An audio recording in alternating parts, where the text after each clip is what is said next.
इस वक्त की बड़ी खबर का रुख करते हैं। राम की नगरी से चुनाव लड़ेंगे योगी आदित्यनाथ। सीएम योगी आदित्यनाथ अयोध्या से चुनाव लड़ेंगे।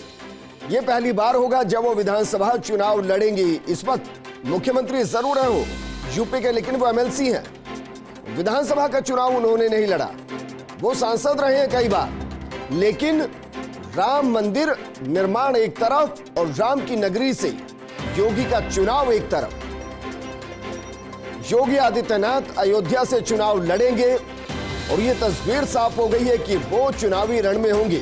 हालांकि उनके एमएलसी का वक्त बचा है, वो चाहे तो बिना चुनाव लड़े भी मुख्यमंत्री रह सकते हैं, लेकिन चुनावी समर में उतरने की तैयारी वो कर रहे हैं। और चुनावी समर में उतरने के लिए उन्होंने जिस रणभूमि को चुना है वो है अयोध्या, यानी कि राम की नगरी से योगी आदित्यनाथ चुनावी मैदान में होंगे।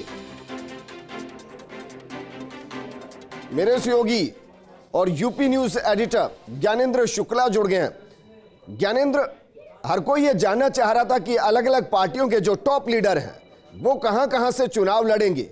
ये तस्वीर काफी साफ, और अयोध्या को चुनना, इसका मतलब क्या निकाला जाए? अब देखिए, एक बार की तो पहले से तय ही हो चुका था कि बीजेपी के जो भी बड़े नेता हो, जो भी उत्तर प्रदेश में, वो सारे लोग चुनाव लड़ेंगे जी। और योगी को लेकर तमाम कयास लग रहे थे, क्योंकि उनका जो क्षेत्र है वो गोरखपुर है, जहां से वो सांसद रहे हैं। लेकिन उसके बाद से ये कयास भी लग रहे थे कि मथुरा से भी चुनाव लड़ सकते हैं। लेकिन आज जो तमाम चर्चाएं हुई, दिल्ली में जो हाई लेवल मीटिंग हुई है, उसमें ये फैसला ले लिया गया है कि वो अब मथुरा में श्रीकांत शर्मा ही रहेंगे और मुख्यमंत्री योगी आदित्यनाथ अयोध्या से चुनाव लड़ेंगे, क्योंकि अयोध्या से एक बड़ा संदेश जाएगा। अवध क्षेत्र का हिस्सा है और यहाँ की 136 सीटें हैं, तो वो ये उम्मीद जताई जा रही है, जो बीजेपी के रणनीतिकार हैं वो ये मानकर चल रहे हैं कि जब योगी अयोध्या से होंगे तो एक बड़ा मैसेज जाएगा।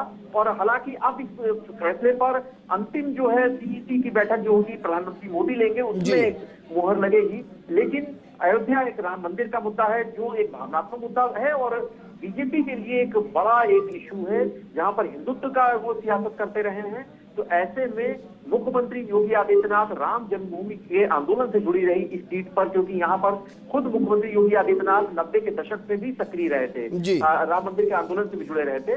और 2017 में बीजेपी के वेद प्रकाश गुप्ता ने यहाँ से जीत दर्ज की थी। लेकिन अब ये 5वें फेज में जब यहाँ पर चुनाव होंगे तो यहाँ पर मुख्यमंत्री योगी आदित्यनाथ होंगे, तो निश्चित तौर से अवध की जो 136 सीट्स हैं, इन पर एक सकारात्मक संदेश जाएगा। और बीजेपी की यही कोशिश है, उसके बड़े नेता ऐसी ऐसी जगहों से लड़े, ऐसे सीट से चुनाव लड़े जिससे ना सिर्फ वो सीट बल्कि उसके आसपास की तमाम दूसरी सीटों पर भी पार्टी के लिए फायदा हो। जी बिल्कुल ज्ञानेंद्र जी, जोरान आपसे ये भी जानना चाहेंगे, जो अयोध्या विधानसभा सीट, उसका अभी तक का इतिहास क्या रहा है और वर्तमान स्थिति में यहाँ के जातिगत समीकरण क्या कुछ कहते हैं, और वर्तमान स्थिति में क्या आपको लगता है बीजेपी के लिए ये सबसे आसान सीट जहां से योगी आदित्यनाथ मैदान में?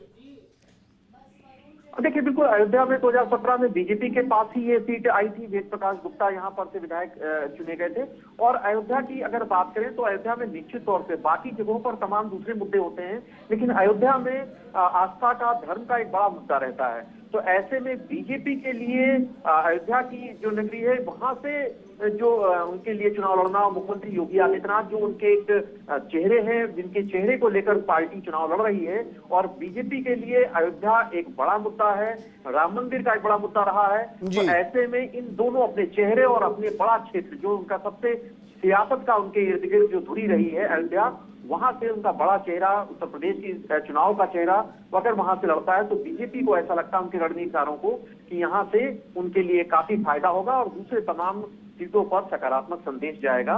और मुख्यमंत्री योगी आदित्यनाथ पहले भी कह चुके हैं कि जहां से भी पार्टी उनको निर्देश देगी, गोरखपुर के अलावा चाहे मथुरा हो या अयोध्या, वो वहां पे चुनाव लड़ेंगे। मथुरा की बात अब चल चुकी है, क्योंकि वहां पर श्रीकांत शर्मा रहेंगे जो ऊर्जा मंत्री है।